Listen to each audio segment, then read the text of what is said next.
welcome to HITC Sport. I am the Irish guy, and right, let's take a look at the Premier League action from the weekend. I mean, I already talked about the Man City bottle job yesterday, so let's look at the rest. It was a naughty weekend. Right, let's go. Crystal Palace 0, Chelsea 1. I am really angry at myself. Every time Chelsea sign a proven centre forward, I'm always sitting there with a smug smile on my face and knowing that they will succumb to the Chelsea striker curse and fail. I mean, I remember when everyone was drooling over the club beating Man United to the punch for Alvaro Morata from Real Madrid, but I knew he was going to be a bumbling 7-foot toothpick of a centre forward. But with Lukaku, I genuinely thought he was different. I mean, I have always stuck up for this man, even when he was showing the first touch of a dead horse at Old Trafford. I mean, this man is guaranteed goals. Christ, but if he had chosen to take that Champions League last-minute penalty in Paris, then he would have been a hat-trick hero against PSG in the Champions League. He would be the face of that night in Paris, not Marcus Rashford. I'm pretty sure that alone would have stuck him in the same category of Manchester United folklore as Andy Cole,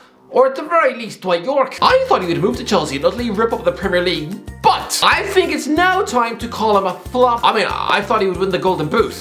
He's got 5 goals and we're nearly in March. I mean, forget the overreaction to his Inter Milan interview. This is his rock bottom moment. I mean, this man touched the ball 7 times against Crystal Palace, and one of them was from the kickoff. This guy could have done 8 keepy uppies at half time in the dressing room, and he'd have touched the ball more then than in the entire 90 minutes. I'm sorry, this guy is marketed as the next Drogba, right? Someone who bullies defenders until they cry. But here, Mark Gahey had him in his pocket. I mean, when Lukaku first joined Chelsea, Gahey was a 10-year-old boy in the academy, probably waiting outside Cobham to get a Lukaku autograph. I mean, 2011 was before the age of selfies, right? I mean, he probably had posters of Lukaku on his bedroom wall, and yet here, he had him on a leash, as if he was taking his dog for a walk in the woods. 6 touches from open play. How is that even possible for a £100 million centre forward? How did he only touch the ball 6 times in an hour and a half? Those were the fewest touches by any player who has completed 90 minutes in a Premier League match ever. I mean, he probably didn't even need a shower after the game. If you have to force it, then it probably doesn't fit.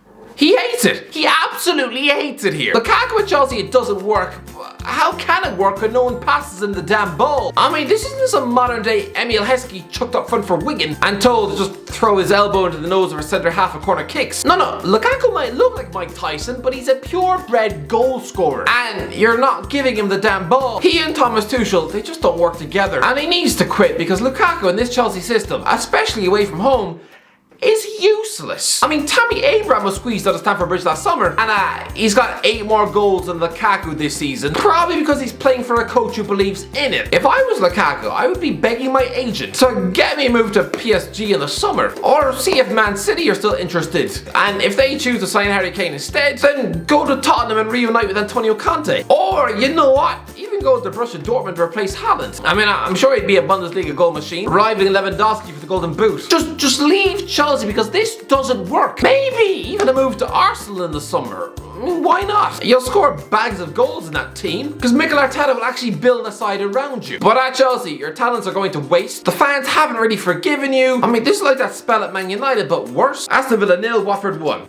Well done, Aston Villa. You've officially lost a game of football to a guy just 20 years younger than the Queen. Honestly, I would assume that chucking a 74-year-old man into a duffel coat and sticking him on the sidelines during a weekend where we've had 3 storms in a row, to me, that's about as sensible as chucking a toddler into a shark tank. To me, Hodgson should have been sitting at home by the fire with a hot chocolate, watching Casablanca whilst wrapped in a quilt, not gritting his teeth and resembling a drowned rat in Birmingham. But somehow, no, this man, he managed to win the match. I mean, the last time he won a Premier League match was also against Aston Villa, so a nice case of symmetry, but I'm sorry, Steven Gerrard. Hang your head in shame. The same week that Rangers scored 4 goals against Borussia Dortmund without him, proving that actually Giovanni Van Bronckhorst is in fact an upgrade. You've just lost to Newcastle and Watford without scoring a goal. Dean Smith would have managed that. I'm sorry, let's wake up here. 1 win in 8 games. That, Stevie, that is relegation form. Honestly, if Dean Smith had not been replaced by a media darling and instead, I don't know, Ole Gunnar Solskjaer or Mark van Bommel, then the media will be screaming at how tactically inept they are. That Villa performance, just like it was against Newcastle last week, was pretty putrid. I mean, let's be honest. This entire Villa project is purely based just to get him the Liverpool job, right? I mean, if he does a Brendan Rodgers-esque transformation, gets Villa into Europe and maybe wins an FA Cup, then you're damn right he's getting the Anfield gig at the club. What if he fails at Villa? What if he actually has the tactical knowledge of a squash bag of Skittles, winning the league with Rangers and then failing at Aston Villa? I mean, he could very well be the modern day Alex McLeish. I want to see what Gerrard is like when the chips are down and he's found himself in a losing dressing room. I mean, apparently you can't bring in the old school mentality of shouting at your sensitive modern day player, right? But am I the only one who thinks that a serial winner like Gerrard, I mean, give him 5 defeats in a row and I'm convinced this man is throwing toasters in the canteen and threatening to beat up Callum Chambers on the bus. I mean, right now, Tyrone Mings, without his comfort blanket of Ezri Konsa beside him, he's playing a bit like Frankenstein in football boots. I mean, keep this up over an entire season and I'm pretty sure Gerrard will feel like shoving a spoon in your eye over breakfast. I mean, what if Gerrard is sacked by Villa next year? Where does he go from there? Because it's a fact, if you are sacked at Aston Villa, you are very quickly seen as damaged goods. I mean, suddenly your CV is getting laughed at the boardrooms across the globe. I mean, of the last 9 managers Villa have sacked, 3 of them never worked again, and the rest, their next jobs were Al Ahly in Egypt, Nottingham Forest, Blackburn Rovers, Montreal Impact, Sheffield Wednesday, and Norwich. So, oh Stevie, do yourself a favour. Don't get sacked by Aston Villa or you'll probably wind up replacing Paul Ince at Reading. I mean, does that sound fun to you? Nah, you'd probably sooner eat your own nutsack on toast. Brighton 0, Burnley 3. False position. Brighton are in a false position. I don't care how mathematics work. If you have drawn 12 of your 25 league games, you should not be rewarded with a top half finish. Don't you dare tell me that Brighton are the 9th best team in England. No. Just no. Here we saw them welcome bottom of the table Burnley. And they lose 3-0 at home. And all of you want Graham Potter to be the next Man City boss, right? Again, relax. He's just a modern day Michael Laudrup, just hustling the media. I mean, his next job is probably just going to be working as a director of football in the mountains of some village of Morocco, or something even more delightfully obscure. This is not the future of football, to me. Graham Potter is not even a better football manager than Alan Pardew. You know, who was once voted LMA Manager of the Season in 2012. I mean, if Potter ever wins the Manager of the Year award, I will happily chew at least 3 chapters out of Harry Potter and the Goblet of Fire. I mean, apparently Shane Duffy had a bust-up with his own goalie Robert Sanchez at half-time. I mean, does this look like a happy dressing room to you? Brighton have won just 1 match at home since mid-September. How are they 9th in the league? But as for Burnley, brilliant. Replacing Chris Wood with Weghorst is a genius move. To me, before that signing, Sean Dyche looked like he was so desperate, I wouldn't have blamed him if he was probably trying to WhatsApp Andy Carroll in the bath. I'm still not sure how they managed to convince Weghorst to leave Wolfsburg for Turf Moor. Okay, maybe it was them going on a run of 6 defeats in a row around Christmas time. I mean, for a team who were in the Champions League this season, that's pretty rotten. But why? Why didn't Newcastle sign Weghorst for half the transfer fee? And instead, depriving Burnley of an out-of-form Wood has improved Burnley. I mean, Weghorst has already scored a third of Wood's goals for the season. Burnley are staying up. I'm sorry, but Sean Dyche is just going to piggyback his team to safety. But as for Brighton, after this ugly shambles of a performance, here's my prediction. Next season, this team are going to be in a relegation dogfight, and very quickly, Potter's halo in the media is going to slip into a pond filled with dog poo. Ozzy, let's see if we're tipping him for the Manchester United job in April 2024. You know, when he's losing his Brighton job to Russell Martin or Gary Rowett. West Ham 1, Newcastle 1. Okay, great point for Newcastle. Brilliant result. Nice finish from Joe Willock for his first goals this May, but West Ham are not good enough for the top 4. Look, David Moyes has done a brilliant job, and I'm going to say this. His big problem at Everton was never having a truly top-class centre forward. Instead, just relying on James Beattie and Marcus Bent. Oh yeah, and Joe, and a broken Louis Saha. He said all he needed was a world-class striker and he would have won Everton the Premier League.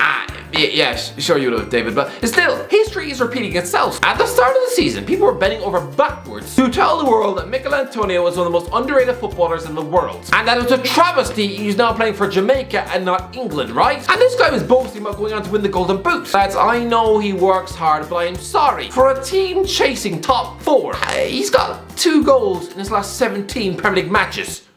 2! People were falling over this guy. Potentially world class. But lads, if you were looking at the number 1 centre forward for every Premier League team in the top half, I would have to go down the table as far as 9th to find a team that he would start for. I mean, yeah, he's better than Neil Maupay, but the rest of the teams in the top half? No, even Burnley have a better striker than you. I mean, Sebastian Haller's got 28 goals this season, and 10 of them were in the Champions League. Are you sure you didn't give up on him too soon? West Ham won't get Champions League football this season, but if Moyes goes out there and adds Jesse Lingard to his squad in the summer, but also, crucially, the number 1 priority needs to be buy a proven top-class centre forward. If I was in charge of West Ham, I would do everything in my power to bring in Ciro Immobile this summer. A perfect, clinical fit for the team. I mean, he scored nearly 200 goals in 6 years at Lazio. He's 32 now, but he's still utterly brilliant. He's got 3 years left in his deal. But still, chuck in a £50 million bid, offering wages of £150,000 a week, and who knows? I mean, Christ, £50 million for a 32-year-old. Of course Lazio were saying yes to that. I mean, Chris Wood is the most expensive over 30 in Premier League history at £25 million. 50 is definitely getting immobile. Offer him the chance to play in the Premier League, live in mainstream London, and get interviewed by Jackmate every month. How could he say no? Arsenal 2, Brentford 1. Yeah, pretty routine win this. Yet again, the Arsenal youngsters shine, and the Gunners win a game they were supposed to win. Great goals from Emile Smith-Rowe and Bukayo Saka, but Brentford are done though. Are we really only just waking up now and realising they're in massive danger? I think it's the first time I've ever looked at a team sitting 14th in the Premier League and already wrote them off as being relegated. Again, this is a false position. Burnley have 4 games on them. Watford are 6 points behind with 2 games in hand. Everton are 2 points behind with 3 games in hand. And Newcastle 4 points behind with 2 games in hand. Honestly, this is not a comfy 14th. If I was Thomas Frank, I probably wouldn't be able to sleep. 1 point from 7 matches. Clearly this team just ran out of steam in October. At this position, it's like having a picnic on the edge of a cliff. Yeah, try to reach for the egg sandwiches while staring down at a £50,000 drop onto rocks. Brentford, you are going down. Southampton 2, Everton 0. Frank Lampard, what have you done? This is a man who quietly waited on the sidelines looking for the perfect job, right? I mean, I would have thought a man like you, someone who's got the IQ of a middle-aged scientist, would have chosen better than this. I can understand you turning down West Brom last spring. I mean, does a Champions League winner really want to go from coaching a £1 billion squad to screaming at Robert Snodgrass every week? Nah, leave that to the likes of Steve Bruce. But apparently he was offered the Norwich job in November, and say what you want about their quality, I think Dean Smith has proven that is a dressing room who will play for the coach. I mean, give Lampard the likes of Billy Gilmore to mould into his midfield metronome. And Ozzy, if he pulled off the great escape with Norwich, achieving the impossible, think what that would do for his career. I mean, if Dean Smith does it, sure, he'll get a nice pat on the back. But again, he's an unfashionable, grey-haired British coach who used to be some sweaty lower league centre half. So again, it'd be like when Nigel Pearson pulled off the great escape with Leicester. Brilliant achievement, yes, but his next job was still Derby County in the Championship. I mean, I don't remember any European super clubs differing on his face in May. I mean, both West Ham and Newcastle, big clubs, were both on the hunt for a new coach that summer, and I think either owner would have rather eaten a donkey for breakfast than give Nigel Pearson a ring. And similarly, if Dean Smith achieves the impossible, his next job would probably still be just QPR in 18 months. But Lampard, again, think of his image. Football clubs want to be given any excuse to be associated with his brand. If he kept Norwich City up this season, he'd probably be linked with one day replacing Pep at Man City. I mean, trust me, English hype and that former club bias. Again, apparently he turned his nose up at taking charge of Crystal Palace in the summer, but that would have been the perfect job. That club were in the process of a rebuild. He could have styled an entire team and moulded it into his vision, using the likes of Chelsea youngsters like Mark Gahey and Conor Gallagher, getting his hands on the likes of Ebereki Eze and Michael Olise. That job could have potentially showed what an excellent coach he is with younger players, right? If he does well there,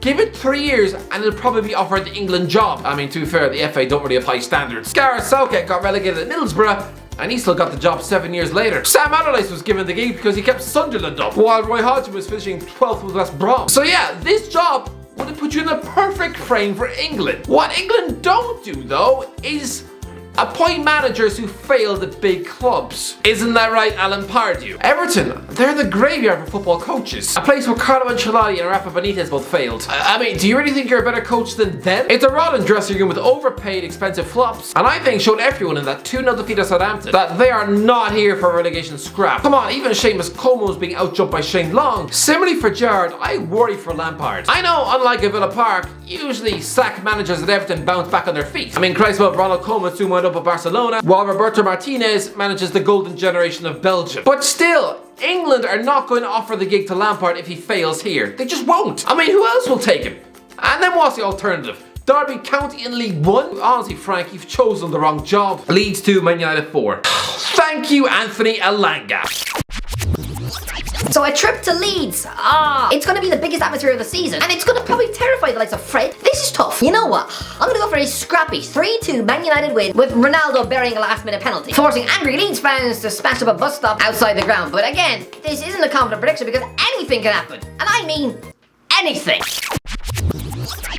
I was close. I was so close. I'm sorry, who out there was predicting a 3-2 Man United win? I was close to looking like a genius. Even though there was no Ronaldo penalty, but still. Listen, this was a brilliant derby in the rain. Leeds United fans have been waiting nearly 20 years to get Man United inside their ground. So clearly there was always going to be trouble at this match. Honestly, they would have probably chucked the heads of farmyard cows at Ronaldo if there were no stewards in the ground. But what a 6-goal thriller. Harry Maguire sticks Man United 1-0 up with a bullet header and does a knee slide in front of the Leeds fans. I bet that guy was so desperate to stick his fingers in his ears. But he knows that not only would his index be stinking of gone off earwax all match, but the last time he did that against Albania, Roy Keane looked like he wanted to punch him in the teeth. So it's just not worth it, Harry. Then Bruno Fernandes maxed in another header. Leeds battled back through goals from Rodrigo and Rafinha. The noise inside the stadium was ridiculous. But lads, Paul Pogba ran the show in the first half. Jadon Sancho was electric. And yeah, nice finishes from Fred and Elanga, who'd been smacked in the face with a coin. Great game. Great win for Man United. Wolves 2, Leicester 1. Leicester are in a horrendous run of form. But as for Wolves, brilliant once again. And lads, now they got Pedro Neto back, who almost immediately scored from the halfway line. I mean, this is like a £50 million signing in mid-February. People talk about the West Ham miracle job that David Moyes has done, and yeah, he's done great. But lads, if Bruno Lage wins his 2 games in hand, he will sit level with Manchester United on 46 points in 4th. This is a better job than Nuno Espirito Santo ever did, and it's all coming from a former Swansea City number 2. Someone who wasn't even given the authority to actually speak at Sheffield Wednesday. This is a brilliant, brilliant job. Anyway, that's what it is. What do you think? Right, let me know your comments from the weekend below. What do you think were the main talking points? Let me know. If you enjoyed the video, don't forget to subscribe. As always, I'll talk to you in a while.